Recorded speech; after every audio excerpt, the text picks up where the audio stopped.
हमें face wax कराना चाहिए या फिर नहीं, ये होता है बिगनर लड़कियों का क्वेश्चन। जो लड़कियां पहली बार फेस वैक्स कराने आती हैं उनके दिमाग में यही क्वेश्चन होता है कि हमें कराना चाहिए या नहीं कराना चाहिए, रेजर करना चाहिए या वैक्सिंग करना चाहिए, इसके बाद बहुत ज़्यादा बाल तो नहीं आ जाएंगे। कुछ इस तरह के बहुत सारे सवाल होते हैं लड़कियों के दिमाग में। तो गाइस मैं कहूँगी कि फेस वैक्स हमें नहीं कराना चाहिए, लेकिन अगर आपके फेस पे बहुत ज़्यादा हेयर ग्रोथ हो और फिर आपका ब्लीच से भी कवर नहीं हो रहा हो तो फिर आपको फेस वैक्स करा लेना चाहिए, क्योंकि आप अब नहीं कराएंगे तो कब कराएंगे। अब दूसरा सवाल था कि बहुत ज़्यादा हेयर तो नहीं आएंगे वैक्स कराने के बाद। तो मैं कहूँगी बहुत ज़्यादा हेयर नहीं आते हैं, जितने आपके हेयर ग्रोथ हैं उतने ही आएंगे। हार्मोन डिसबैलेंस के कारण फेस पे बहुत ज़्यादा हेयर ग्रोथ हो जाता है, और धीरे धीरे अगर आपके हार्मोन्स का बैलेंस ठीक हो जाएगा तो आपके ये जो हेयर ग्रोथ दिख रहे हैं इससे भी कम हो जाता है। एक बार फेस वैक्स कराने के बाद दोबारा हमें कब कराना चाहिए, तो गाइस यहाँ पे आप आईब्रोज की तरह हर महीने अपनी फेस वैक्सिंग करा सकते हैं, क्योंकि हर महीने ये विजिबल होंगे और आपको इसे रिमूव करना पड़ेगा। अब फेस वैक्स कराने के बाद दाने तो नहीं हो जाएंगे, तो इसका जवाब मैं कहूँगी किसी किसी को दाने होते हैं और किसी किसी को नहीं होते हैं। अगर दाने हो भी जाएं तो आप एलोवेरा जेल लगा सकते हो सूथिंग के लिए, रेडनेस कम होने के लिए, या फिर आप आइस लगा लो, बर्फ़ जैसे कि जमा लो पहले से ही जब फेस वैक्स करना है, और उसके बाद वो लेके बैठो। जैसे ही वैक्स कंप्लीट हो उसके बाद आप आइस या फिर एलोवेरा जेल लगा लो, जिससे आपका रेडनेस कम हो जाएगा और दाने आने के चांसेस कम हो जाते हैं। तो चलिए जानते हैं कि फेस वैक्स के लिए सबसे अच्छा वैक्स कौन सा है। तो मैं कहूँगी कि रीका वैक्स अच्छा है, बीन वैक्स भी बहुत अच्छा है, लेकिन जब हम फर्स्ट टाइम किसी की वैक्सिंग करते हैं तो हमें नॉर्मल वैक्स से करना चाहिए। और एक ऑप्शन है, हम जो बीट स्ट्रिप आती है, रेडीमेड स्ट्रिप, उससे भी हम फेस वैक्सिंग कर सकते हैं। अदरवाइज़ आप अपने अपर लिप्स वैक्सिंग भी बीट वाली स्ट्रिप से कर सकते हो, छोटे टुकड़ों में कट करके। तो तरीके बहुत सारे हैं, लेकिन फर्स्ट टाइम आप नॉर्मल वैक्स से पहले स्टार्ट करो।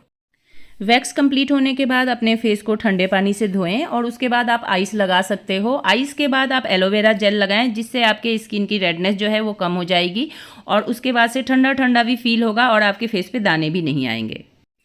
तो गाइस जब आप फेस वैक्स करा ही रहे हो तो आपको नोज़ वैक्स भी करा लेना चाहिए, क्योंकि जब हमारा फेस साइड लॉक क्लीन हो जाएगा, चीन क्लीन हो जाएगा, उसके बाद नोज़ अलग से दिखने लगेगी।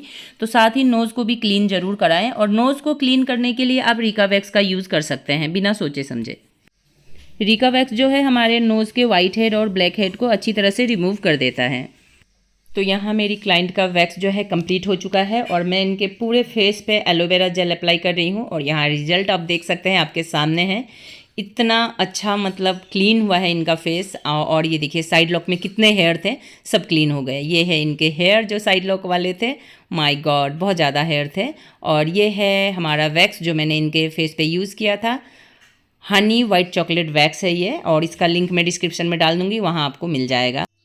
तो यहाँ मेरे वैक्स के कंटेनर हैं। रीका वैक्स दिखा रही हूँ मैं, एक्चुअली रीका वैक्स से मैंने नोज़ क्लीन किया था, और ये है वाइट चॉकलेट वैक्स। देखने में दोनों सेम सेम है, अगर आपके सामने दोनों रख दिया जाए ना, आप उसे टच ना करें तो आप पहचान नहीं पाओगे कि रीका वैक्स कौन सा है और नॉर्मल वैक्स कौन सा है।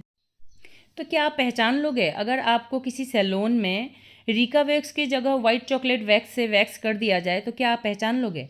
अगर नहीं तो फिर कैसे पहचानोगे? अगर ये जानना चाहते हो, अगर चाहते हो कि मैं आपको बताऊं कि कैसे पहचाने रीका वैक्स है या वाइट चॉकलेट वैक्स, तो फिर आप कमेंट कीजिएगा, मैं नेक्स्ट वीडियो बनाऊंगी। तो गाइस यहाँ पे और एक फेस वैक्सिंग दिखा रही हूँ। ये मेरी एक अदर क्लाइंट की हेयर ग्रोथ है फेस पे इतना ज़्यादा, तो इनका जो फेस वैक्सिंग है वो मैं रीका वैक्स से कर रही हूँ। नॉर्मल वैक्स से इनके हेयर ग्रोथ हटाने में थोड़ी दिक्कत आएगी, और इनकी स्किन भी सेंसिटिव नहीं है, तो इनका मैं रीका वैक्स से कर रही हूँ। स्ट्रिपलेस वैक्स है ये रीका वैक्स, और इसका भी लिंक मैं डाल दूँगी डिस्क्रिप्शन में, अगर आपको परचेस करना हो तो कर सकते हैं। और इस तरह के हैवी हेयर ग्रोथ के लिए ना हमें लेज़र ट्रीटमेंट करा लेना चाहिए। Thanks for watching guys, bye bye.